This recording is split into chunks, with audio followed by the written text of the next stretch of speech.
सांप और सीढ़ी का खेल पूरे जीवन का खेल है। आखिरी मंजिल से भी गिर सकते हो, आखिरी कदम से भी वापस वहीं आ सकते हो जहां से शुरू किया था, और पहले कदम से भी पहुंच सकते हो। इसलिए जितनी सावधानी पहले कदम पर जरूरी है, उससे भी ज्यादा सावधानी आखिरी कदम पर जरूरी है, क्योंकि पहले कदम पर तो कुछ भी खोने को नहीं है। इसलिए थोड़ी सावधानी से भी चल जाएगा। पहले कदम पर तो पाने ही पाने को है, खोने को कुछ भी नहीं है। अगर बेहोश भी रहे तो कुछ खोगे ना, क्योंकि तुम्हारे पास कुछ है ही नहीं। कदम पहला है, अभी मंजिल शुरू ही नहीं हुई, अभी यात्रा का प्रारंभ भी नहीं हुआ। तुम हारे ही हुए हो, लेकिन आखिरी कदम पर तो बहुत होश चाहिए, प्रगाढ़ होश चाहिए, क्योंकि जरा सी चूक और सब खो जाएगा। जो बिल्कुल मिला ही मिला हुआ था, पहुंचने की ही करीब थे, जो हाथ के पास ही आ गया था, जिस पे मुट्ठी बंद ही जाती क्षण भर में, वो चूक जा सकता है। जैसे खतरे पहली कदम के हैं, वैसे ही खतरे और उससे भी बड़े खतरे आखिरी कदम के। कल मैंने तुमसे पहले कदम के खतरों की बात कही। पहला खतरा तो यह है कि तुम टालते हो, कल उठाएंगे, परसों उठाएंगे, स्थगित करते हो। पोस्टपोनमेंट पहले कदम का बड़े से बड़ा खतरा है। आशा भर करते हो उठाएंगे, धीरे धीरे आशा करना भी एक आदत हो जाती है, फिर तुम रोज ही टालते जाते हो, टालना तुम्हारा ढंग हो जाता है, फिर पहला कदम कभी नहीं उठता, और जिसका पहला ही नहीं उठा उसके अंतिम उठने का तो सवाल नहीं।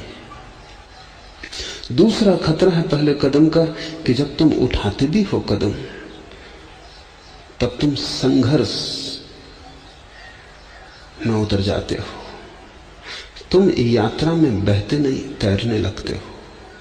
तुम एक तरह की लड़ाई शुरू कर देते हो, जैसे कोई दुश्मनी है, जैसे प्रकृति मित्र नहीं शत्रु है। तब तुम एक एक चीज से लड़ने लगते हो। पहले स्थगित करके रुके थे, अब लड़ाई के कारण रुक जाते हो। लड़ाई से कोई कभी पहुंचा नहीं, कोई है ही नहीं जिससे लड़ो, अपना ही आपा है, अपना ही विस्तार है। लड़ना किससे है? लड़ने योग्य कोई दूसरा मौजूद होता तो ठीक था। तो जब भी तुम लड़ोगे, एकांत में अपनी ही छाया से, परछाई से लड़ोगे। तुम अपनी शक्ति व्यय करोगे। इस तरह जीतोगे किसे? वहां छाया है, जीत भी गए तो हाथ कुछ न लगेगा, और हार गए तो बुरी होगी हार, आत्मविश्वास खो जाएगा। दो खतरे हैं, स्थगन और संघर्ष। दोनों से खतरे से बचने का उपाय है, जो करना हो उसे एक क्षण भी टालना मत। यही क्षण है वो जब उसे कर लेना, कल कभी आता नहीं। बस वर्तमान अकेला अस्तित्व है, और इस क्षण से तुम क्षण भर को भी हटे, कहीं तुमने और आशा बांधी कि तुम भटके। और जब कदम उठाओ तो तुम्हारा कदम अस्तित्व के साथ सहयोग का कदम, समर्पण का, विरोध का नहीं, संघर्ष का नहीं। क्योंकि जिन्होंने भी जाना है, उन्होंने बह के जाना है नदी की धार के साथ। तैर के, धार के विपरीत तैर के किसी ने कभी नहीं जाना। वो जो धार के विपरीत तैरना चाहता है, अहंकार, वही तो बाधा है। जब तुम बहते हो तब कोई अहंकार निर्मित नहीं होता है, क्योंकि तुम कुछ कर ही नहीं रहे हो। इसलिए लाओसे का बड़ा जोर निष्क्रियता पर है, क्योंकि निष्क्रियता में अहंकार के बनने की कोई संभावना नहीं रह जाती। जरा सा कर्म और अहंकार बनता है। मैंने किया, मैंने जीता, मैंने पाया, मेरा चरित्र, मेरा ज्ञान, मेरा त्याग, मेरा धन, सबसे मैं निर्मित होता है। कुछ किया ही नहीं, न चरित्र करके पाया, न ज्ञान करके पाया। निष्क्रियता में हुआ उद्भूत चरित्र, निष्क्रियता में फला ज्ञान, निष्क्रियता में फैला प्रकाश। तुम्हारा किया कुछ ना हुआ, अनकिए सब हुआ। फिर कैसा अहंकार? समर्पण निष्क्रियता है, संघर्ष कर्म है। ये दो खतरे हैं प्रथम चरण के। अंतिम चरण के भी दो खतरे, उन्हें भी हम समझ लें, फिर सूत्र में प्रवेश आसान हो जाए। अंतिम चरण का पहला खतरा तो यह है, जो कि वे सभी लोग जानते हैं जिन्होंने कभी भी पैदल कोई यात्रा की हो, और ये यात्रा पैदल यात्रा है, कोई यान नहीं है परमात्मा तक जाने के लिए। तुम्हें अपने दो छोटे पैरों पर ही सारा भरोसा रखना है। अगर तुमने कभी भी कोई पैदल यात्रा की है, तुम बद्री केदार गए हो, तुम कोई तीर्थ पर गए हो, हज गए हो, या ऐसे ही कभी तुम किसी पहाड़ पर सूर्योदय का दर्शन करने गए हो, तो तुम्हें पता होगा जब मंजिल करीब आ जाती तभी थकान सबसे ज्यादा मालूम होती। जब तक दूर होती तब तक तो तुम आशा के बंधे चलते रहते हो, अपने को किसी तरह खींचते रहते हो कि बस थोड़ी दूर और, बस थोड़ी दूर और, समझाए रखते हो कि 4 कदम और चल लो पहुंच जाओगे। लेकिन जब मंजिल बिल्कुल सामने आ जाती तो मंदिर के द्वार पर पहुंच जाते, तब तुम सुस्ताने बैठ जाते हो कि अब तो कोई भय ना रहा, मंजिल आ ही गई। साधारण यात्रा में तो कोई खतरा नहीं है, क्योंकि तुम सुस्ताओ मंदिर की सीढ़ी पर बैठ के तो मंदिर दूर नहीं हो जाएगा। लेकिन उस परम यात्रा में खतरा है, क्योंकि वो कोई स्थिर मंदिर नहीं है। वो जो मंदिर है परम सत्य का, वो कोई जड़ वस्तु नहीं है कि कहीं रखी है। वो तो तुम्हारी भाव दशाओं पर निर्भर है, उसकी दूरी और फासला। जब तक तुम चलते रहते हो वो पास है, जैसे ही तुम ठहरते हो वो दूर हो गया। जब तक तुम बहते रहते हो वो पास है, जैसे ही तुम सुस्ताते हो वो दूर हो गया। तो अगर परम मंजिल के पास पहुंच के जब तुम्हें दिखाई पड़ने लगा सब, तब तुम्हारा पूरा मन कहेगा कि अब तो सुस्ता लो, अब कोई जल्दी नहीं है, अब तो सामने ही द्वार है, थकान मिट जाएगी, उठेंगे द्वार खोल लेंगे। अगर तुमने तब नींद लगा ली, सुस्ताने लगे, आलस ने पकड़ लिया, तो जब तुम आंख खोलोगे तुम अपने को वहीं पाओगे जहां से यात्रा शुरू की थी। मंदिर तुम्हें दिखाई ना पड़ेगा, तुम पाओगे अपने घर के द्वार पर बैठे। क्योंकि उससे दूर होने का एक ही रास्ता है, वो है आलस्य। उससे दूर होने की एक ही व्यवस्था है, वो है प्रमाद। ये ख्याल ही कि पहुंच गए खतरा है। जैसे ये ख्याल आया कि पहुंच गए, पैर ढीले पड़ने लगते हैं, सुस्ताने का मन होने लगता है। और जब पहुंच ही गए तो अब जल्दी क्या है? और जिसने भी ये भूल की, उसकी सारी की सारी चेष्टा व्यर्थ हो जाती, पानी फिर जाता। और तुम में से बहुतों को मैंने बहुत बार उस मंजिल के करीब पहुंचते देखा है, और फिर ये भी देखा है कि तुम सुस्ताने लगे, और फिर ये भी देखा है कि तुम वापस अपने घर के द्वार पर खड़े हो। आखिरी कदम किसी भी क्षण पहला कदम बन सकता है, जैसे कि पहला कदम आखिरी बन सकता है। जरा तुम थके, जरा तुम्हें आलस पकड़ा, जरा तुमने कहा कि 2 क्षण आंख बंद कर लें और विश्राम कर लें। विश्राम किस बात से? विश्राम का अर्थ इस यात्रा में है थोड़ी देर मूर्छित हो जाएं। होश तो यात्रा के कदम है, बेहोशी सुस्ताना है। थोड़ा बेहोश हो लें, अब क्या डर है? बस जरा सी बेहोशी और मंजिल उतनी ही दूर हो जाती जितनी कभी थी। दूसरा खतरा है जो और भी सूक्ष्म और बारीक है, और वो खतरा ये है कि जैसे ही मंजिल सामने आती है, बड़े आनंद से, बड़े पुलक से तन प्राण भर जाता है। सब तरफ अनाहत का नाद गूंजने लगता है। ऐसा आनंद तुमने कभी जाना न था। बिन घन परत फुहार, तुम भीग भीग जाते हो, तुम्हारा रोआ रोआ सरोबोर हो जाता। तुम्हारे एक हृदय की धड़कन धड़कन में एक नया संगीत आ जाता है। आंख खोलते हो तो रहस्य, आंख बंद करते हो तो रहस्य, जहां देखते हो वहां रहस्य। आश्चर्यचकित, आत्मविभोर, अवाक तुम खड़े रह जाते हो। इस घड़ी में दो संभावनाएं हैं। एक संभावना तो है कि ये आनंद इसलिए हो रहा है कि तुम निकट पहुंच गए स्वभाव के, ये स्वाभाविक है।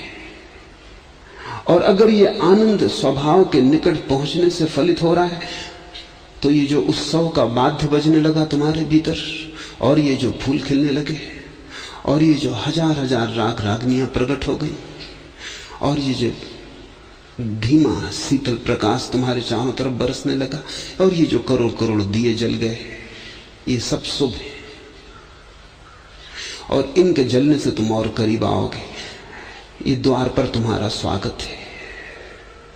बहुत दिन का भटका हुआ कोई वापस लौट आया है घर, सारा अस्तित्व उसके स्वागत में बंधनवार सजाता है।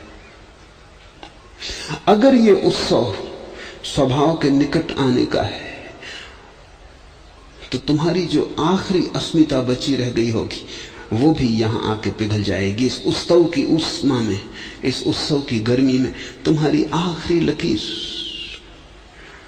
जो थोड़ी बहुत मैं भाव की बची रही होगी, आत्मबोध जो थोड़ा बहुत बचा रहा होगा कि मैं हूं कितना ही शुद्ध, लेकिन मैं हूं तो अशुद्ध ही है, वो लकीर भी पिघल जाएगी इस उत्सव में।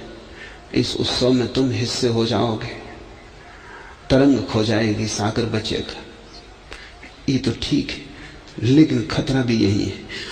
अगर कहीं तुमने ऐसा समझा कि मैं पहुंच गया, मैंने पा लिया, कि तुम पहले कदम पे वापस फेंक दिए जाओगे, शायद पहले कदम से भी पीछे वापस फेंक दिए जाओगे। फर्क कहां है? फर्क बहुत बारीक है। ज्ञानी तो समझेगा इस क्षण में कि परमात्मा ने मुझे पा लिया, और अज्ञानी समझेगा कि मैंने परमात्मा को पा लिया। बस इतना ही फर्क है। ज्ञानी तो कहेगा कि आ गया घर, लीन होता हूं, अब डूबता हूं। अब अज्ञानी समझेगा पा लिया आखिरी भी, अब पाने को कुछ ना बचा, अब मेरा अहंकार अंतिम शिखर पर है। ज्ञानी तो पिघल जाएगा क्योंकि परमात्मा ने मुझे पा लिया, उसकी अनुकंपा, उसका प्रसाद। जैसे छोटा बच्चा मां की गोद में सिर रख के खो जाएगा, ऐसे ज्ञानी खो जाएगा। अज्ञानी अकड़ के खड़ा हो जाएगा और कहेगा कि मैंने परमात्मा को भी पा लिया, जो बड़े बड़े खोजी न पा सके। जहां बड़े बड़े भटक गए वहां भी मैं जीत गया। अहंकार अपनी आखिरी भबक से उठेगा और एक क्षण में तुम आखिरी शिखर से उतर आओगे, आखिरी गर्त में। और दोनों एक जैसे लगते हैं। एम्फेसिस, जोर का फर्क है। ज्ञानी कहता है परमात्मा ने पा लिया मुझे, जोर परमात्मा पर है।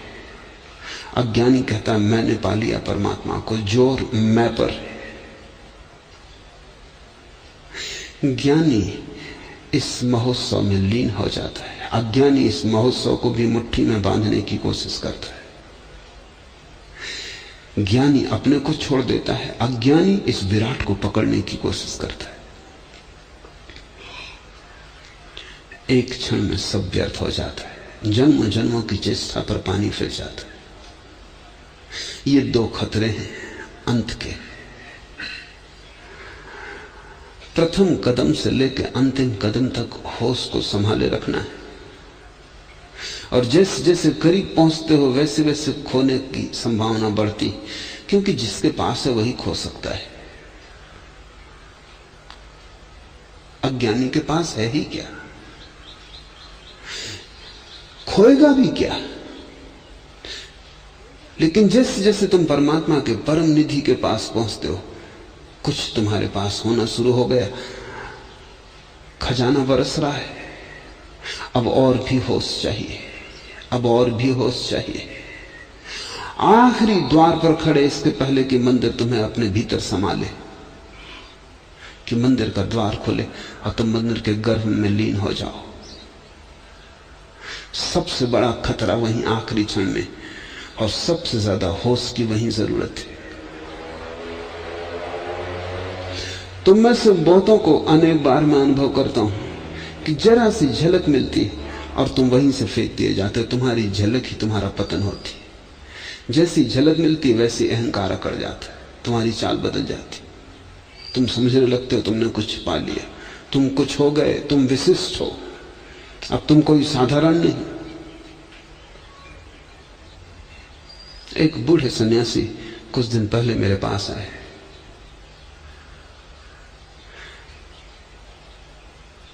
कुछ भी पाने को नहीं है अभी, ऐसी छोटी छोटी मन की सूक्ष्मताओं की झलकें मिली कि कभी शांत बैठे हैं तो प्रकाश दिखाई पड़ गया है, कि कभी शांत बैठे तो भीतर ऊर्जा का उठता हुआ स्तंभ दिखाई पड़ गया है। ऐसी छोटी छोटी बातें जिनका कोई बड़ा मूल्य नहीं, जो कि मन के ही खेल है, जिनके की पार जाना है, जिनमें उलझे तो कभी भी परमात्मा तक पहुंचा नहीं जा सकता। बड़े परेशान भी थे क्योंकि अब आगे कैसे बढ़े।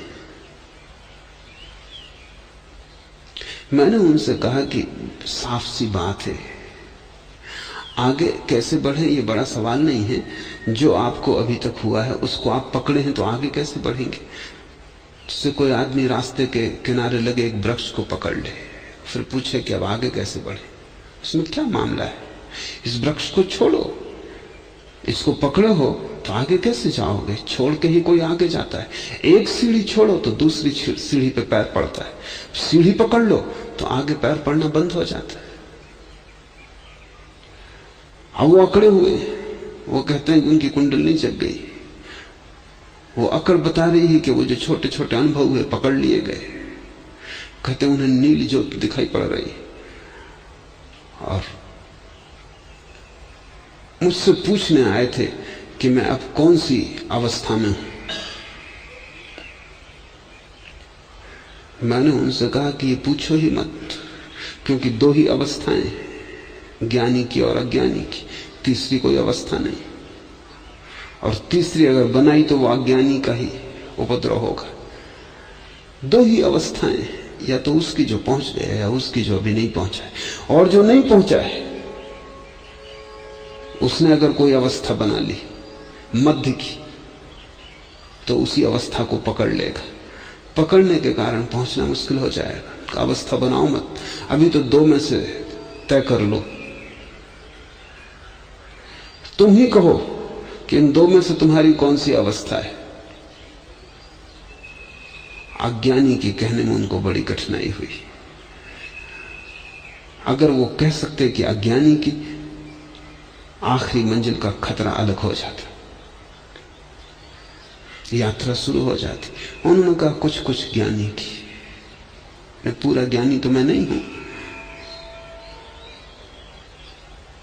कभी सुना है अधूरा ज्ञान, कभी सुना है कि ज्ञान की कोई डिग्री होती, कि अभी 50% हो गया, अब 60% हो गया, अब 70% हो गया। कभी सुना है कि ये बुद्ध 10%, ये बुद्ध 20%, ये बुद्ध 70%, और ये बिल्कुल खालिस 24 कैरेट। बुद्धत्व की कोई अवस्थाएं नहीं। बुद्धत्व या अबुद्धत्व।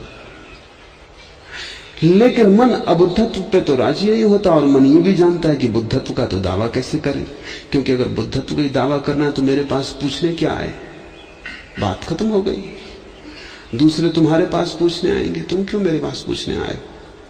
ये भी नहीं कह सकते कि मैं बुद्ध हो गया हूं, वो तो हुए भी नहीं, अन्यथा कोई जरूरत ही ना था कहीं जाने की।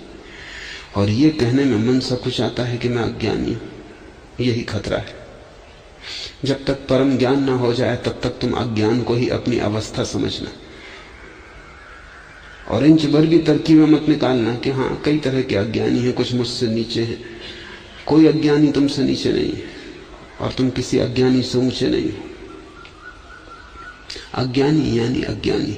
कुछ अज्ञानी धन में खोए होंगे, कुछ अज्ञानी धर्म में खोए हैं, किन्हीं ने तिजोरियां भर ली हैं, किन्हों ने त्याग कर लिया है, किन्हीं के पास सिक्के चांदी के हैं, किन्हीं के पास सिक्के त्याग के हैं, किन्हीं ने उपवास खाते बहियों से भर रखे, त्याग व्रत, और किन्हीं ने कुछ और कूड़ा कबाड़ इकट्ठा कर लिया है।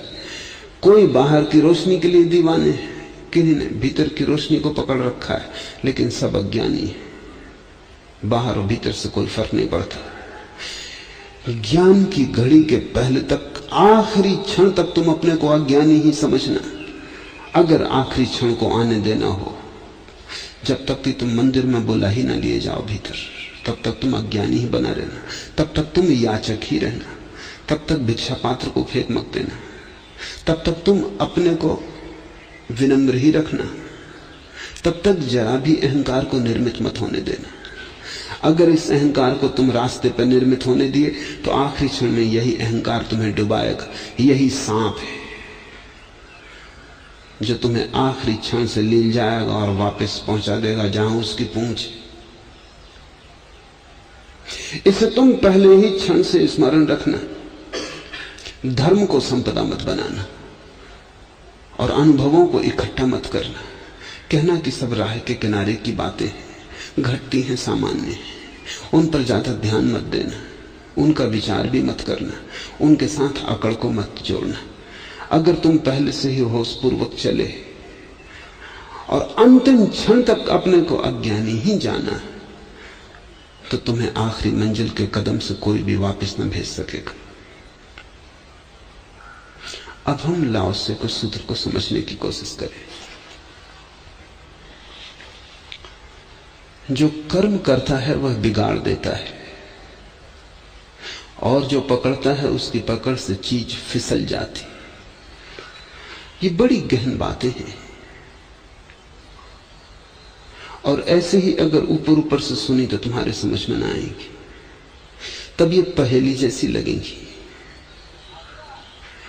ये बिल्कुल सीधी साफ है, पहेली कुछ भी नहीं है। अगर तुम समझने को बुद्धि से मत जोड़ो तो ये बिल्कुल आसान है, ये सीधे सीधे सूत्र है।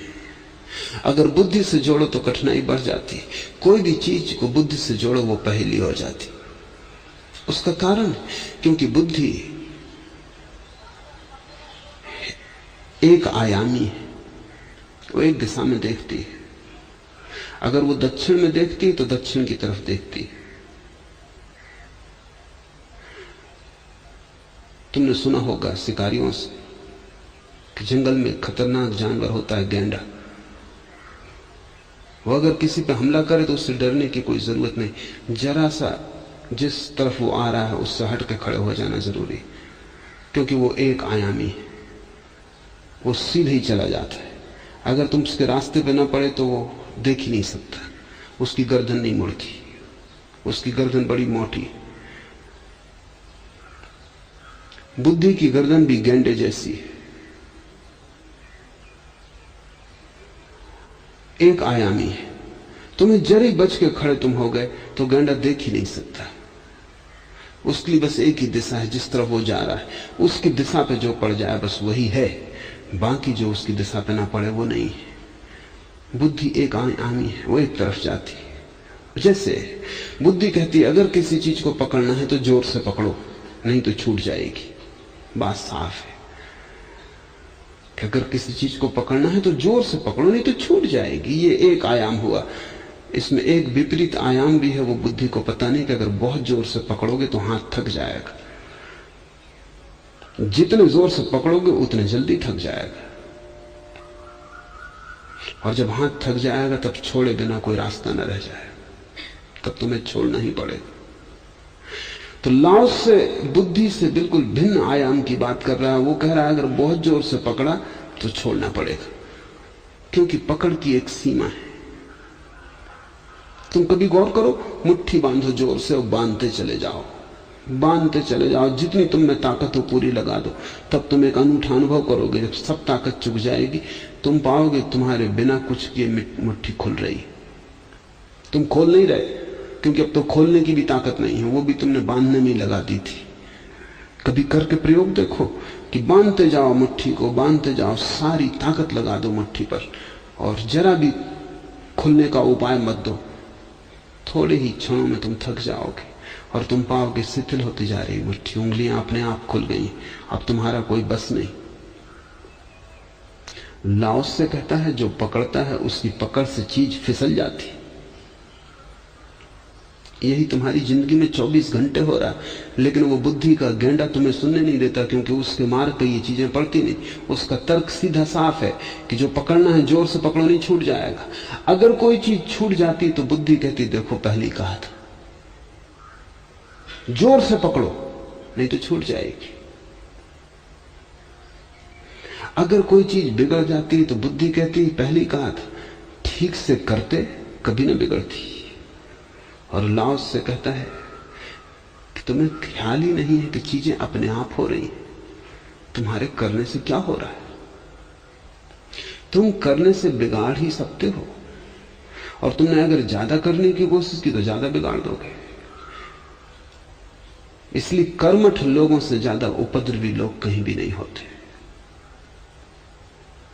उनसे तो आलसी भी बेहतर, कम से कम किसी का कुछ बिगाड़ते तो नहीं। कर्मठ आदमी तो सुबह से झंडा लेके निकलता है, उसको सुधार करना, संसार बदलना। किसने तुम्हें कहा कि तुम संसार बदलो? किसने तुम्हें यह अधिकार दिया? तुम स्वयं अपनी नियुक्ति कर लिए हो संसार बदलने के लिए, कि क्रांति करनी, कि दुनिया भ्रष्ट हो रही, भ्रष्टाचार से मिटाना। हजारों हजारों साल करके भी आदमी क्या कर पाया है? कौन सी चीज कर पाया है? चीजें अपने स्वभाव से चल रही हैं, तुम्हारे किए कुछ होता है। हाँ, तुम नाहक परेशान हो लेते हो, बड़ा उछल कूद मचाते हो, पसीने पसीने हो जाते हो, तुम मुफ्त ही शहीद हो जाते हो। और तुम्हारे उपद्रव के कारण बहुत से लोग जीवन में अड़चन अनुभव करते।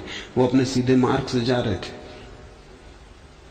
वो जयप्रकाश के पीछे चलने लगते, भ्रष्टाचार मिटाने। वो बेचारे अपना दुकान करने जा रहे थे कि अपनी पत्नी के लिए दवा लेने जा रहे थे, अब उनको ख्याल हो गया कि भ्रष्टाचार मिटाना।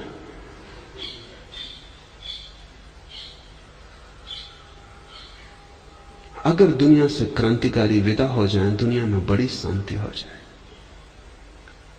और दुनिया से अगर समाज सुधारक उठ जाए तो समाज अपने आप सुधर जाए।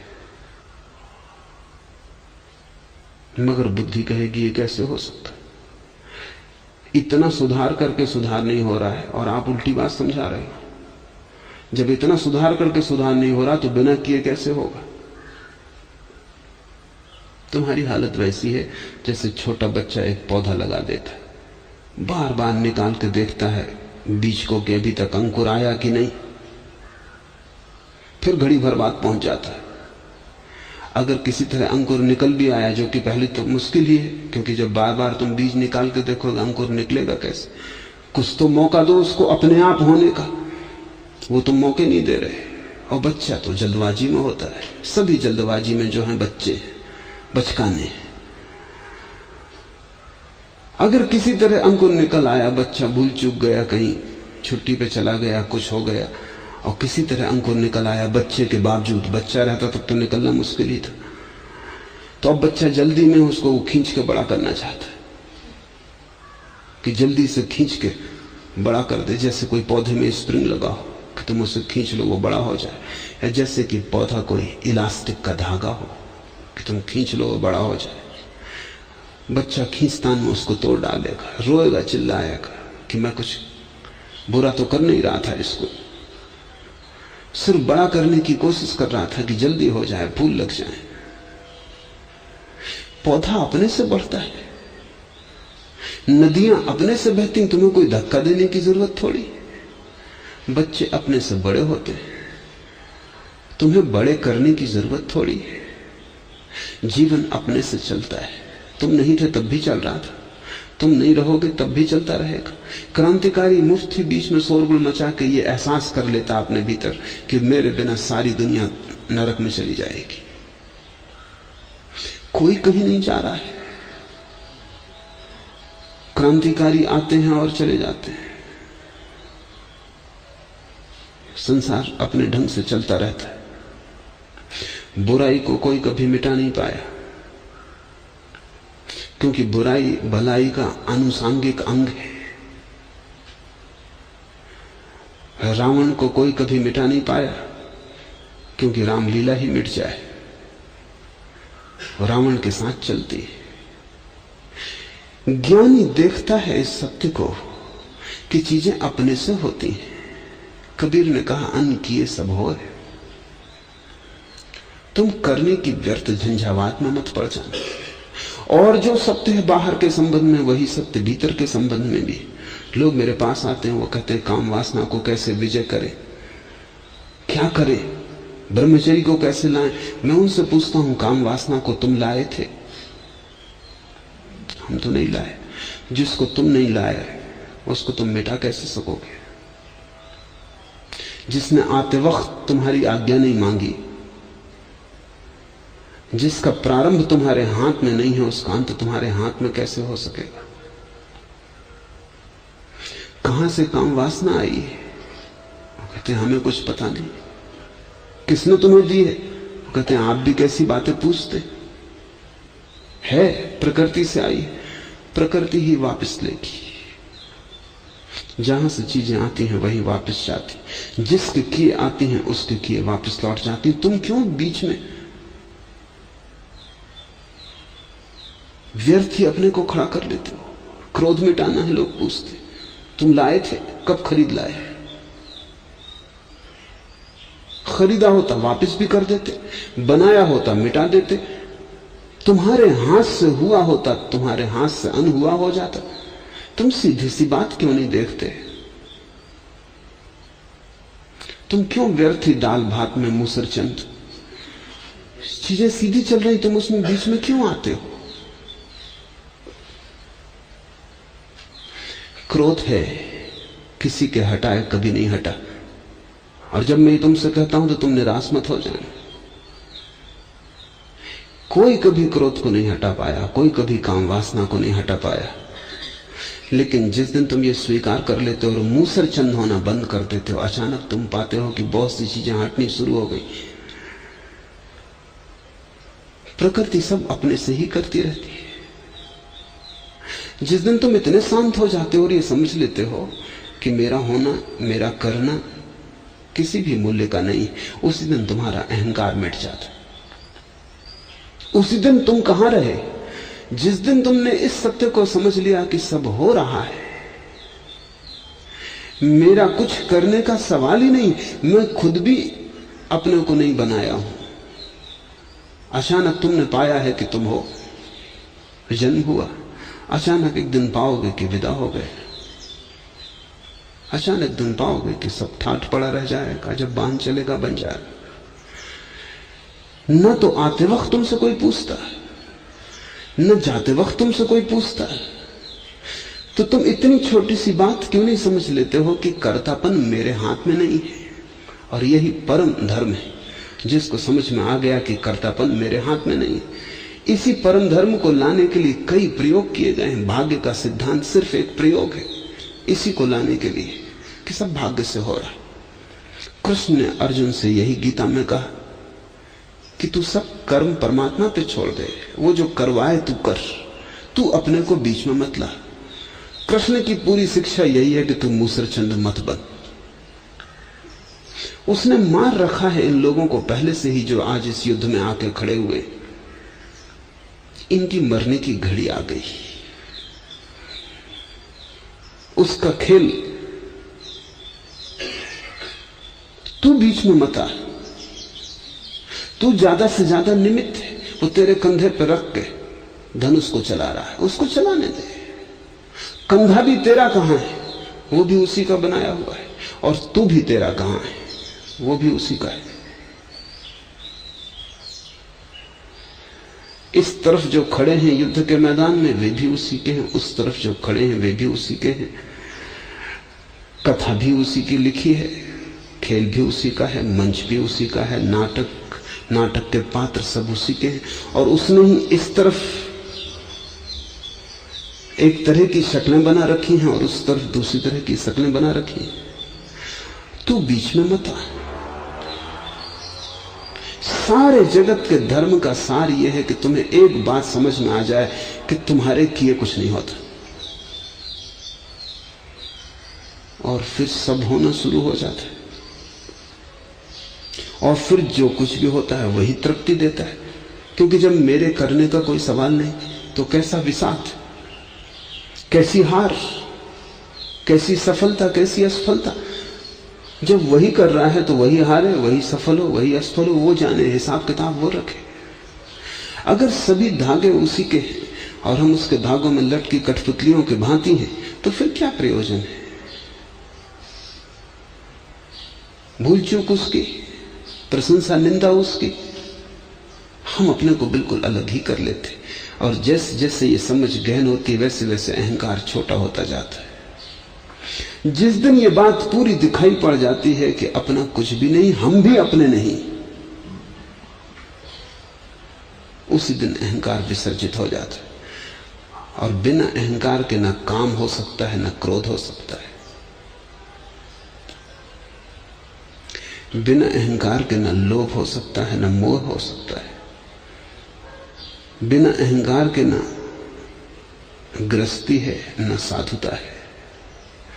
बिना अहंकार के न बुरा है, न भला है। विभाजन का मूल आधार ही टूट गया। और तब तुम्हारे लिए कुछ भी नहीं बचा।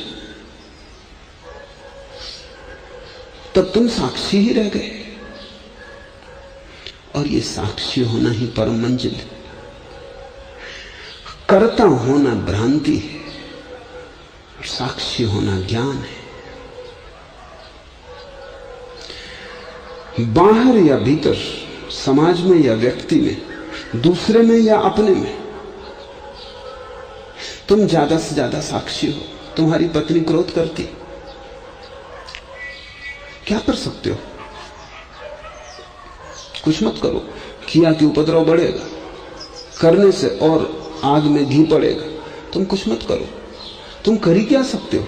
इस पत्नी को तुमने बनाया नहीं, जिसने बनाया वो जाने।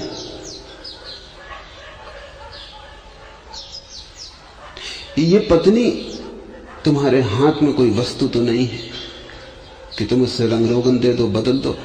इसकी अपनी जीवन यात्रा है और क्षण भर का खेल है कि रास्ते पे तुम दोनों मिल गए हो, कि किसी पुरोहित ने एक नाटक रचा दिया और 7 चक्कर लगवा दिए। राह पर मिल गए थे,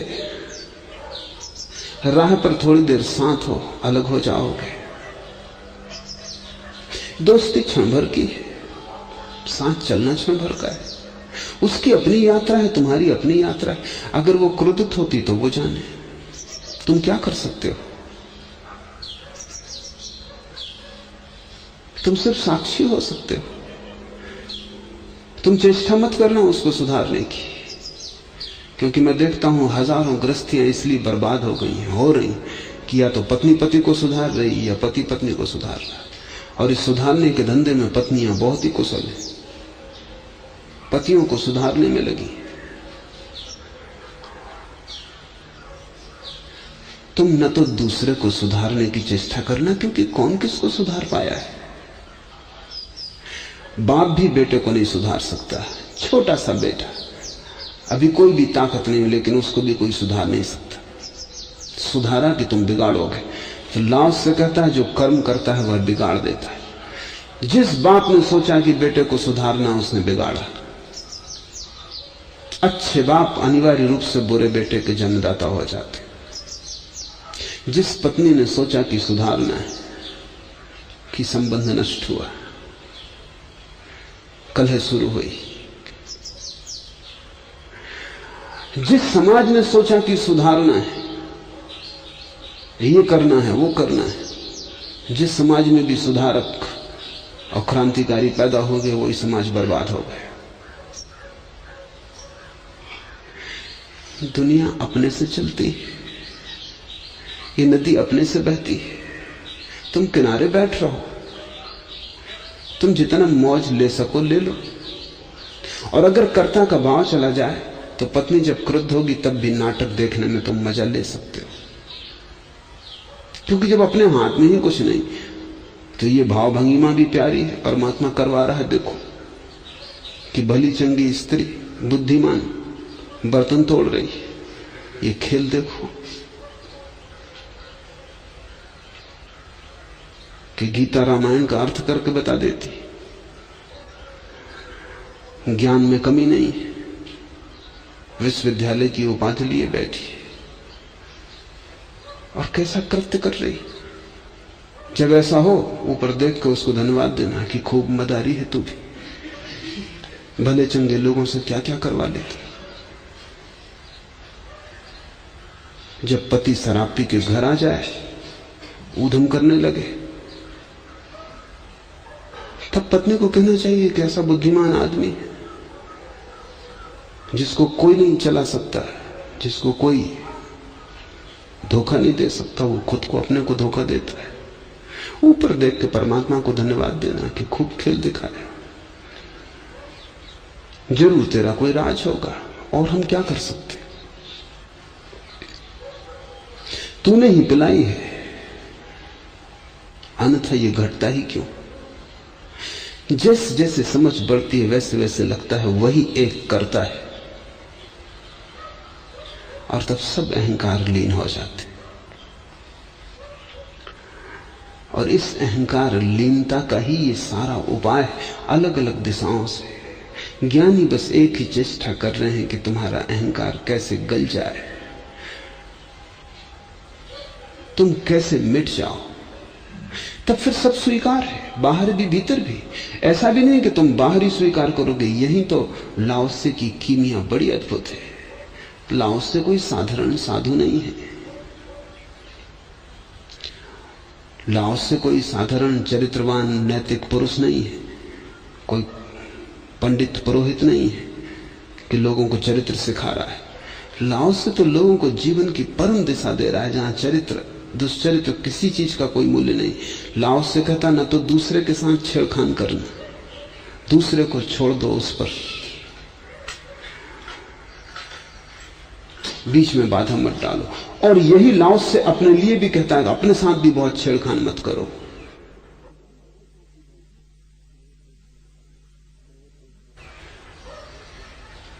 क्रोध है, इसको हटाना है। कौन हो तुम हटाने वाले? कि काम वासना है, इसे मिटाना है। कौन हो तुम मिटाने वाले? काम वासना से ही पैदा हुए हो, रोए रोए में काम वासना भरी है। कौन हो तुम मिटाने वाले? कैसे तुम ब्रह्मचर्य को लाओगे? क्या करोगे? नहीं, अड़चन में पड़ जाओगे, व्यर्थ ही अपने साथ लड़ने लगोगे, और जीवन के जो क्षण उत्सव के हो सकते थे वे अपने ही साथ कलह में बीत जाएंगे। स्वीकार कर लो, और ये स्वीकार आत्यंतिक और परम है। न निंदा करो, न प्रशंसा करो, जैसे हो राजी रहो, और दूसरे के लिए भी जैसे हो होने का मौका दो दूसरे को। उससे कहो तू तेरी यात्रा पर है, जो तुझे ठीक लगे तू कर, जो मुझे ठीक लग रहा है वो मुझसे हो रहा है। और ठीक हो गए, ठीक लगने का भी क्या सवाल है। जो हो रहा है वो हो रहा है, जो नहीं हो रहा वो नहीं हो रहा। तब कैसी अशांति होगी? जब जो हो रहा है वो हो रहा है, ऐसा भाव बैठ गया, तथाता आ गई, तो फिर कैसी अशांति, कैसी बेचैनी। और ये भी सब अहंकार का खेल है। अहंकार कहता है कि अच्छे कपड़े पहन के जाओ, अच्छा चरित्र पहन के रहो। अहंकार कहता है तुम इतने बड़े कुल में पैदा हुए और शराब पीते हो। अहंकार कहता है तुम्हें ये शोभा नहीं देता, तुम तो मंदिर में ही जचते हो। कि तुम ऐसे बड़े घर में पैदा हुए और काम वासना से लिप्त हो, तुम्हें तो ब्रह्मचर्य शोभा देता है। ये सब अहंकार की ही बातें। इन सब को हटाओ। हटाने का मतलब कुछ हटाने के लिए करने की जरूरत नहीं है, क्योंकि ये सब भ्रांतियां हैं। इनको हटाने के लिए धक्का देने की भी जरूरत नहीं। सिर्फ समझने की कोशिश करो, जीवन की धारा अपने आप बह रही है। वृक्ष बड़े हो रहे हैं, फूल लग रहे हैं, आदमी में वासनाएं लग रही हैं, आकाश में तारे चल रहे हैं, सब अपने से हो रहा है। तुम नियंता नहीं हो, निमित्त हो। विराट तुमसे कुछ करा रहा है, तुम करो। क्रोध करा रहा है, क्रोध करो। वासना में डाल रहा है, वासना में गिरो। जिस दिन उठाएगा उठाना। न गिरना तुम्हारा है, न उठना तुम्हारा है। न तो गिरने में दीन बनो और न उठने में अकड़ लेना। इसे समझ लेना, क्योंकि अगर तुमने समझा कि गिरने में दीनता है, तो फिर जब तुम उठोगे तो अकड़ से भर जाओगे। तो जो वासना में दीनता समझेगा, ब्रह्मचरी होकर अकड़ से भर जाएगा। फिर उसकी चाल ही और हो जाएगी, उसके दंभ का कोई ठिकाना नहीं। सभी कुछ उसका है, बुरा भला सभी उसी को दे दो।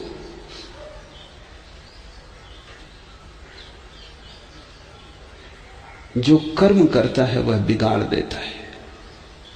तुम बैठ रहो अपने भीतर के अंतर गुहा में, तुम सिर्फ साक्षी रहो। जो पकड़ता है उसकी पकड़ से चीज फिसल जाती। इसलिए निरंतर यह होता है, लेकिन तुम देखते नहीं, ख्याल में नहीं लेते कि जो काम वासना से लड़ता है वह अक्सर काम वासना में फिसल जाता है। जो क्रोध से भरता है और क्रोध से लड़ता है और क्रोध को दबाता है, वो महाक्रोधी हो जाता। नहीं तो दुर्वासा ऋषि कैसे पैदा हो? जो चरित्र की बहुत पकड़ रखता है, कभी उसके हाथ शिथिल हो जाते हैं। आखिर पकड़ पकड़ के कोई चीज कितनी देर पकड़े रखोगे? कभी तो हाथ को विश्राम देना पड़ेगा। तो संत को भी छुट्टी लेनी पड़ती संतत्व से। कभी तो उसको भी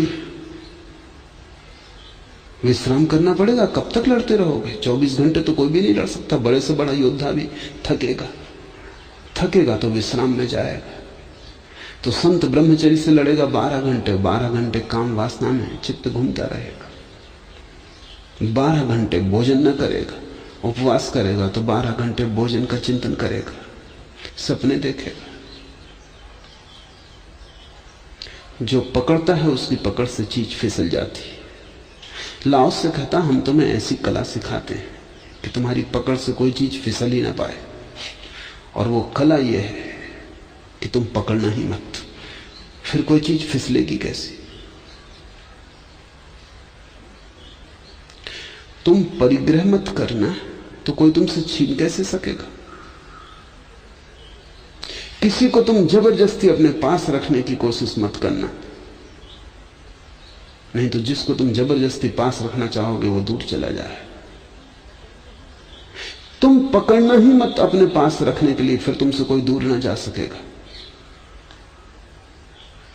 संत का जीवन बड़ा अतर्क है। वो बुद्धि के गेंडे की चाल नहीं। संत बहुआयामी है। वो जीवन के गहनतम को देखता है और देखता है कि बड़ी अजीब घटनाएं घटती। अगर तुमने अपने प्रेम को पकड़ बनाया, तुम्हारा प्रेम नष्ट हो जाए। तुमने जिससे प्रेम दिया उसे अगर तुमने स्वतंत्रता भी दी, दूर जाने की सुविधा भी दी, वो तुमसे कभी दूर न जा सकेगा। उससे हम दूर जाना ही नहीं चाहते जो हमें दूर जाने की सुविधा देता है। दूर तो हम उससे ही जाना चाहते हैं जो हमें पकड़ के पास रख लेना चाहता है, खूंटे में बांध देना चाहता है। क्योंकि हमारी चेतना स्वतंत्रता चाहती है। जो बांधता है उससे हम मुक्त होना चाहते हैं। जो हमें मुक्ति रखता है उससे मुक्त होने का क्या उपाय है? उसने हमें किसी ऐसी जंजीर से बांध लिया, ऐसी सूक्ष्म और अदृश्य जंजीर से जिससे छूटने का कोई उपाय नहीं। उसने हमें स्वतंत्रता से बांध लिया। इसलिए अगर तुम सच में ही प्रेम करते हो तो स्वतंत्रता देना, नहीं तो जिसको तुम प्रेम करोगे वही तुमसे दूर जाएगा। तुम्हारे पास अगर सच में ही कोई चीज हो तो तुम उसे दे देना, ताकि कोई तुमसे उसे छीन ना सके। तब तुम पहली दफा उसके धनी मालिक हो जाओगे। लाओस से कहता था कि जब तक तुम कुछ देते नहीं तब तक तुम उसके मालिक नहीं। तुम्हारी पकड़ ही बताती कि तुम चोर, नहीं तो पकड़ोगे क्यों? जो अपनी ही है उसको पकड़ने की क्या जरूरत? देकर ही पहली दफा तुम्हारी मालिकियत पता चलती है। ये बड़ी उल्टी बातें लगती हैं बुद्धि को, लेकिन तुम्हारा हृदय समझ सकता है और तुम्हारे जीवन के अनुभव में भी इसकी छाप जगह जगह। अगर तुम थोड़ा विमर्श करो, विचार करो, निरीक्षण करो, तुम जीवन में भी पाओगे जिसको भी तुमने पकड़ रखना चाहा वो तुमसे दूर जा चुका है। बुद्धि कहती है कि जरा जोर से पकड़ना था इसलिए दूर चला गया। अगर ठीक से कारागृह बनाया होता और कोई भी रंध्र द्वार न छोड़ा होता बाहर निकलने का तो कैसे जाता? और अगर तुमने और जोर से पकड़ा होता तो वो और जल्दी चला गया होता, क्योंकि कारागृह में कौन रहना चाहता है। जिब्रान ने कहा है अपने बच्चों को प्रेम देना लेकिन अपने सिद्धांत नहीं, प्रेम देना लेकिन अपना अनुभव नहीं, प्रेम देना लेकिन बांधना नहीं, मुक्त करना। बच्चे तुमसे आते हैं लेकिन तुम्हारे नहीं हैं, तो वे भी विराट के। इसलिए तुम कौन हो कि उनके ऊपर तुम आचरण का, चरित्र का ढांचा बिठाओ? तुम कौन हो उन्हें कारागृह में डालने वाले? और जितना बड़ा तुम कारागृह बनाओगे उतने ही जल्दी वे छूट के बाहर हो जाएंगे। और उचित है कि वे बाहर हो जाएं, नहीं तो वे मर जाएंगे। ये उनके जीवन रक्षा के लिए जरूरी है कि वो हट जाएं। तुमने कभी गौर किया जीवन में तुमने जो जो चीज साधनी चाहिए वही टूट गई, फिर भी तुम जागते नहीं, क्योंकि बुद्धि का गेंडा एक ही बात कह चला जाता। वो कहता और ठीक से साधनी थी। जो जो चीज तुमने बचानी चाहिए वही वही छूट गई। जिसको तुमने सदा के लिए संभालना चाहा था वो सदा के लिए खो गई, फिर भी तुम जागते नहीं। अगर तुम बुद्धि की सुनते जाओगे तो वो तुम्हें जागने ना देगी, क्योंकि उसके पास एक निश्चित तर्क है, उससे विपरीत उसे समझ में नहीं आता। और जीवन एकांगी नहीं है, जीवन अनेकांत है, जीवन बहुआयामी है। लाओस से वही बहुआयाम प्रकट कर रहा है। वो कह रहा है कि विरोध नहीं है यहां जीवन का सीधा सूत्र समझ लो, जो कर्म करता है वह बिगाड़ देता है, जो पकड़ता है उसकी पकड़ से चीज फिसल जाती। क्योंकि संत कर्म नहीं करते इसलिए वे बिगाड़ते भी नहीं, क्योंकि वे पकड़ते नहीं इसलिए वे छूटने भी नहीं देते। संत की पकड़ से तुम न छूट पाओगे। तुम लाख उपाय करो, वहां छूटने का उपाय ही नहीं, क्योंकि पहले स्थान में वहां पकड़ ही नहीं है।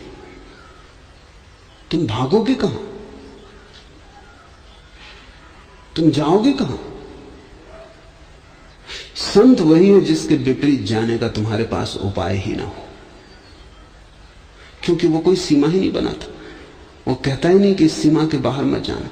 वो तुम्हारे आसपास कोई लक्ष्मण रेखा नहीं खींचता कि इसके बाहर मत निकलना। और जो भी लक्ष्मण रेखा खींचता हो समझ लेना मित्र नहीं है, शत्रु है।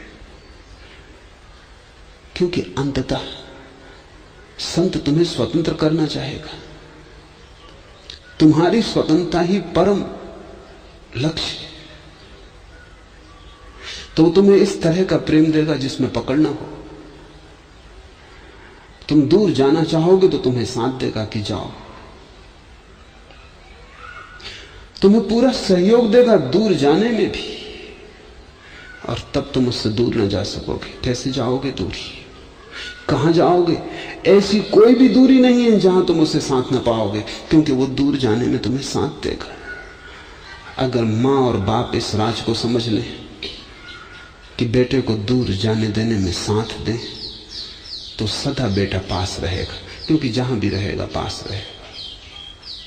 लेकिन माँ बाप बुद्धि को सुनते, लक्ष्मण रेखा खींचते, हर जगह निषेध खड़ा करते, बागुड़ लगाते कि कहीं बाहर मत चले जाना, और तब एक दिन वो अचानक पाते हैं कि घोंसला खाली पड़ा है, पक्षी उड़ चुके, तब वे रोते। मैं अनेक लोगों को उनकी वृद्धावस्था में एक ही रोग से पीड़ित देखता हूं। वो रोग है कि उनके बच्चों ने उन्हें छोड़ दिया। तुमने पकड़ा क्यों? नहीं तो वे तुम्हें छोड़ते कैसे?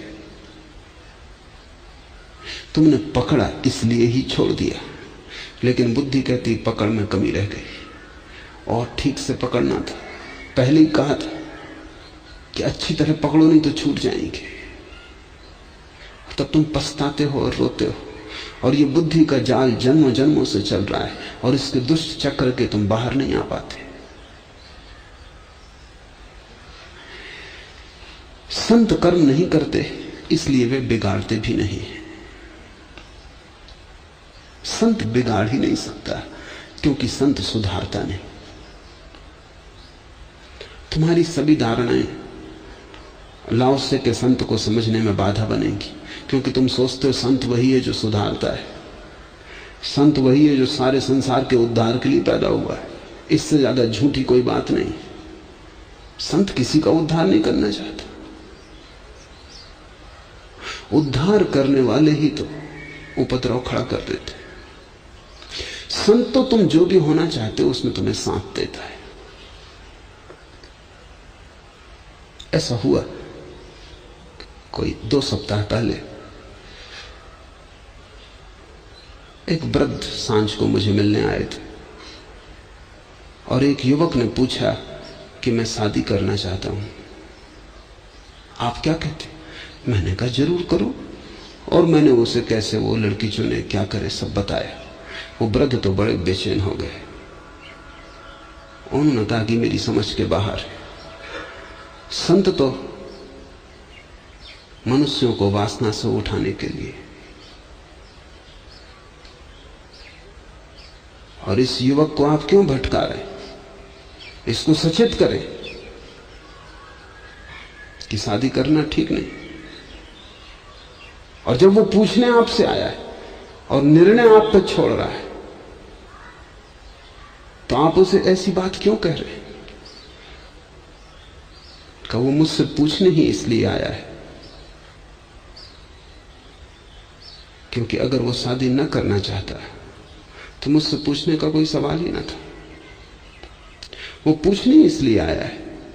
और अगर मैं कहूं मत कर तो मैं उसे करने के लिए और भी आकर्षित करूंगा। और अगर वो मेरी मान ले और न करे तो जीवन भर पीड़ित और परेशान रहेगा। क्योंकि विवाह एक अनुभव है जिससे गुजरना जरूरी है। आंख से भरा है, फफोले पड़ते हैं, लेकिन उनके बिना कोई प्रौढ़ता भी नहीं आती। दूसरे से गुजरना जरूरी है ताकि तुम अपने पे आ सको। बहुत से दरवाजे खटखटाने पड़ते हैं तभी अपना घर मिलता है।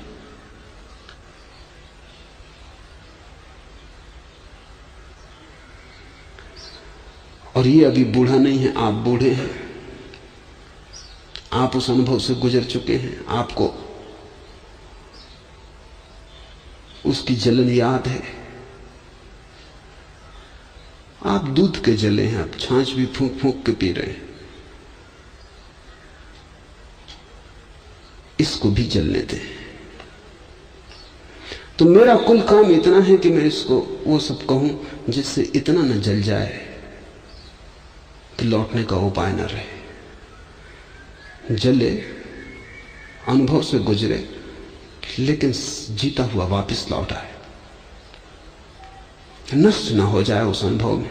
बस इतना ही मेरा काम है। ये जो भी करना चाहता है उसमें मैं से सहयोग दूं। अगर चोर भी मुझसे पूछने आए कि मैं कैसे चोरी करूं तो मैं उसे सम्यक चोरी का रास्ता बताऊंगा।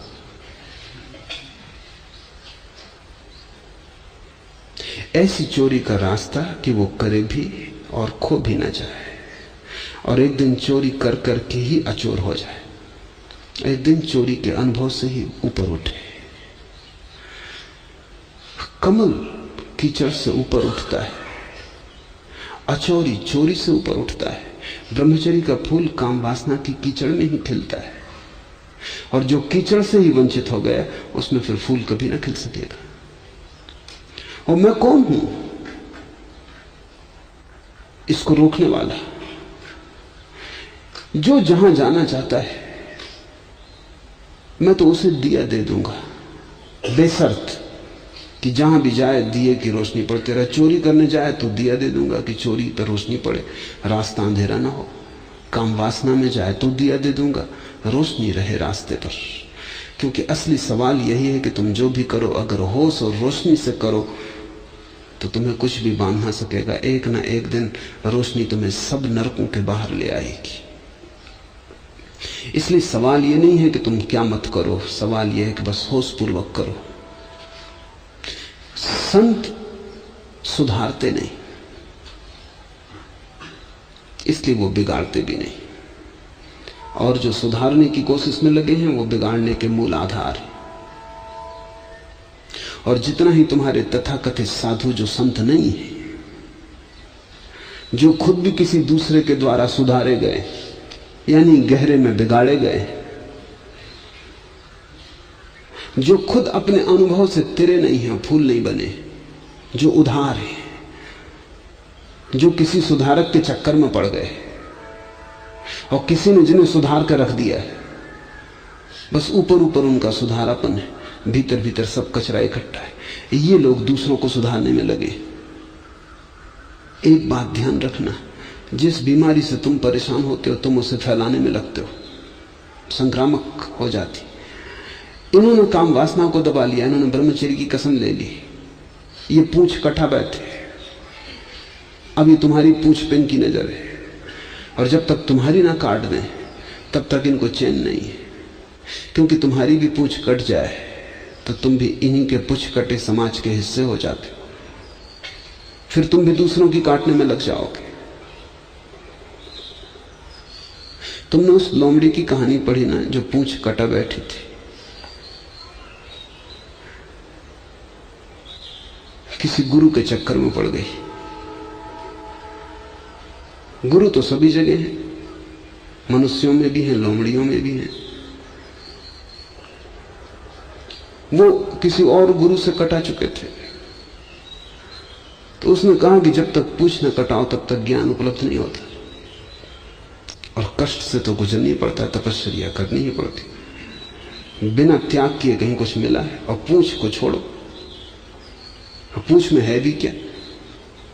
व्यर्थ ही लटकी है, किसी काम की भी नहीं है।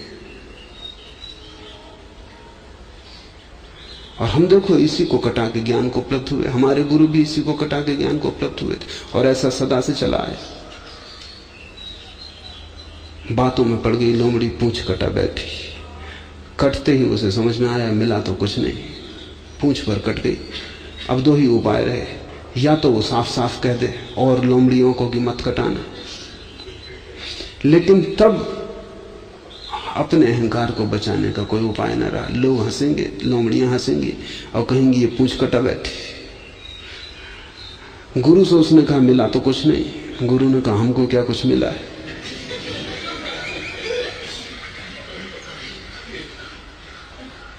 मगर अब किसी से कहने में कोई सार नहीं। अब तुम भी लोगों को समझाओ कि कटाओ पूंछ। मिला किसको? मिला किसी को भी नहीं। ये सदा से ऐसे ही चला आया। लेकिन जब हम फंस गए तो एक ही रास्ता है अपनी प्रतिष्ठा बचाने का, कि अब तुम इसको छिपा लो, अपने दर्द को भीतर रखो, मुस्कुराओ, लोमड़ियों को समझाओ कि कटाओ पूंछ। जब तक हर लोमड़ी की पूंछ न कट जाए तब तक अपनी कोई सुरक्षा नहीं, प्रतिष्ठा नहीं। हम मारे गए। सब जगह यही चल रहा है। तुम जाते हो एक साधु के पास, उसने संसार छोड़ दिया, वो देख के तुम्हें कहता छोड़ो संसार, पत्नी, घर, बच्चे, यही तो जंजाल है। बात भी जचती है क्योंकि तुम भी तो मुसीबत झेल रहे हो, जंजाल तो है। और यह आदमी शांत बैठा है, तुम्हें पता नहीं कि इनकी पूंछ कट गई, और यह आदमी भीतर बड़ा परेशान है।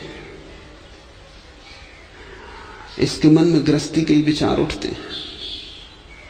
ये बार बार स्त्री के संबंध में सोचता है, बार बार अपने को समझाता है कि अब ठीक नहीं, प्रतिष्ठा के विपरीत है, पीछे लौटना। लोग हंसेंगे, जग हंसाई होगी, लोग कहेंगे भ्रष्ट हो गए। तुम मौका भी नहीं देते कि कोई आदमी की पूंछ कट जाए और वो वापस आए तो तुम उसे स्वीकार भी ना करोगे। एक जैन साधु मुझसे पूछने आए थे, तो मैंने उनसे यही कहा कि जो सत्य है उसको छिपाने की कोई जरूरत नहीं। अगर तुम्हें कुछ भी नहीं मिला इस सब उपवास, त्याग, ढोंग, उपद्रव से, छोड़ दो। उन्होंने कहा छोड़ तो दें, लेकिन अभी जो लोग मेरे पैर छूते हैं वो मुझे जूते मारेंगे, वो कहेंगे भ्रष्ट हो गए। बड़ा मजेदार दुनिया है। यानी इस ईमानदार आदमी को अगर ये कहते कि मुझे कुछ नहीं मिला, तो लोग कहेंगे तुम्हें नहीं मिला क्योंकि तुम पापी हो, तुमने ठीक से प्रयास नहीं किया। कहीं ऐसा हो सकता है कि इतने दिन से और इतने पूछकट्टे लोग और किसी को ना मिला हो? सदा से जो चली आ रही सनातन जो धर्म है, उसमें तुम ही एक ज्ञानी पैदा हुए, तुम्हारे पाप कर्मों का बाधा पड़ रही है, तुम ही गड़बड़ हो, लोग ये कहेंगे। तो मैंने कहा तुम करते क्या? मैं भी वही समझा रहा हूं लोगों को जिसमें मुझे कुछ नहीं मिला। रोज दिन भर समझाता हूं, रात भर सिर ठोकता हूं कि क्या मामला हो गया। और ये भी मैं जानता हूं कि इनको समझा के मैं ज्यादा से ज्यादा यही करवा सकता हूं जो मैंने किया है। भीतर डर भी लगता है कि ये पाप भी है, लेकिन मैं पढ़ा लिखा भी नहीं हूं। अगर मैं छोड़ भी दूं, अभी मैं सब तरह की प्रतिष्ठा का पात्र हूं। अगर मैं छोड़ दूं तो मुझे कोई 50 रुपए की नौकरी यही भक्त नहीं दे सकेंगे जो अभी मेरे पैर छूते हैं और आज लाखों रुपए ला के रखते हैं। फिर भी मैंने कहा कि तुम आदमी ईमानदार अगर हो तो ये कष्ट से भी गुजर जाओ, छोड़ दो, देखें क्या होता है। सच में ही उसने छोड़ दिया और वही हुआ जो उसने कहा था। सारे जैनी उसके पीछे पड़ गए कि वो भ्रष्ट हो गए, पापी है, संसार में वापस लौट आया। एक सभा में हैदराबाद में मैं बोल रहा था तो वो भ्रष्ट जैनियों की नजरों में पूंछ कटा आदमी वो भी मौजूद था। वो मेरे साथ ही सभा मंडप तक आया और मेरे साथ ही मंच पे जाकर बैठ गया। वो जैनियों का मंदिर था, वहां उपद्रव मच गया। वो मेरे वजह से कुछ कह भी नहीं सके, लेकिन खुसर फुसर शुरू हो गई कि यह आदमी मंच पे नहीं होना चाहिए। आखिर मेरे पास एक चिट्ठी आई कि और सब ठीक है, इस आदमी को यहां से हटाइए, ये आदमी भ्रष्ट है। मैंने उनको बहुत समझाया कि आदमी भ्रष्ट नहीं है, बहुत ईमानदार है और असली त्याग इसने अब किया है कि ये हिम्मत इसने जुटाई। क्योंकि मैं तुम्हारे दूसरे साधुओं को भी जानता हूं, उनसे भी मेरी अंतरंग बातें हुई हैं और उनको मैंने इसी हालत में पाया है। लेकिन ये आदमी ईमानदार है। उन्होंने कहा आप भ्रष्टाचार फैलवा रहे हैं, इसको नीचे उतारो। आखिर उन्होंने इतना उपद्रव मचाया कि वो चढ़ बैठे मंच पर, उस आदमी को खींच लिया नीचे, उसकी मारपीट कर दी। और वो आदमी सच में ईमानदार है। जब नहीं मिला कुछ तो वो कह रहा है कि मुझे नहीं मिला, लेकिन ईमानदारी की थोड़ी पूजा है, बेईमान पूजे जाते। ये कटी पूंछ वाली लोमड़ी अगर लोगों से जाके कहेगी कि हम फिजूल कट गए, तुम मत कटवाना, तो लोमड़ियां ही इस पे हंसेंगी कि ऐसा कहीं होता है। सनातन से पूंछ कटे हुए लोग ज्ञान को उपलब्ध होते रहे। बड़ा दुष्ट जाल है। तुम भी जानते हो कि तुमने भी बहुत उपाय करके देख लिए, वो व्यर्थ जाते, फिर भी तुम किसी को कहते नहीं कि वो व्यर्थ जाते।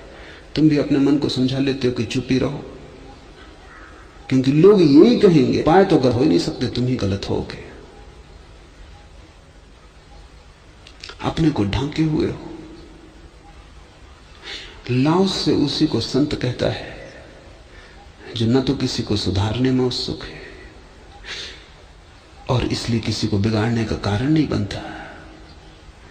संत की तो भावदशा यह है कि जो हो रहा है उसे वो और सुगमता से होने के लिए तुम्हें मार्ग दे और तुम्हें सहयोग दे कि ठीक है, तुम पश्चिम जा रहे हो, जाओ, मेरे आशीर्वाद। और पश्चिम में मैं भी गया हूं, उस रास्ते पे ये कठिनाइयां हैं, बस सबको तो ठीक, और उससे लौटने के उपाय हैं, ख्याल में रखना कभी जरूरत पड़े तो। लेकिन जहां जा रहे हो जाओ, क्योंकि दूसरे की नियति में जरा भी अड़चन डालनी पाप है। दूसरे के अपनी यात्रा पथ में जबरदस्ती करनी उपद्रव है। और जो भी जबरदस्ती करते हैं वो इसलिए करते हैं कि वो खुद अपने साथ जबरदस्ती कर रहे हैं, और वही वो दूसरों के साथ करना चाहेंगे। इससे तुम नियम समझ लो कि जिस आदमी ने अपने साथ जबरदस्ती की है वो दूसरों के साथ जबरदस्ती करेगा, क्योंकि हम जो अपने साथ करते हैं वही हम दूसरों के साथ करते हैं। और जिस आदमी ने अपने साथ कोई जबरदस्ती नहीं की, जिसने स्वाभाविक रूप से सरलता से सत्य की प्रतीति की है, जो उपलब्ध हुआ है, वो किसी के साथ जबरदस्ती नहीं करता। और असहज कहीं कोई समाधि होती, सहज ही समाधि है। संत तुम्हारे साथ कोई जबरदस्ती नहीं करता। ये बड़ा कठिन है हमें समझना, क्योंकि संत की हमारी धारणा यही है कि वो हमें सुधारता, उसके पास जाओ तो वो सुधारेगा, जब सुधरना हो तो उसके पास जाओ। वो जैसे कोई चिकित्सक है, जब तुम बीमार हुए तब जाओ, वो तुम्हारा इलाज करेगा। नहीं, संत का होना सिर्फ एक ही अर्थ रखता है, और वो अर्थ ये है कि जैसा सरल वो हो गया है वैसा ही सरल होने की तुम्हें भी वो सुविधा जुटाते हैं। सरलता का अर्थ है कर्म नहीं,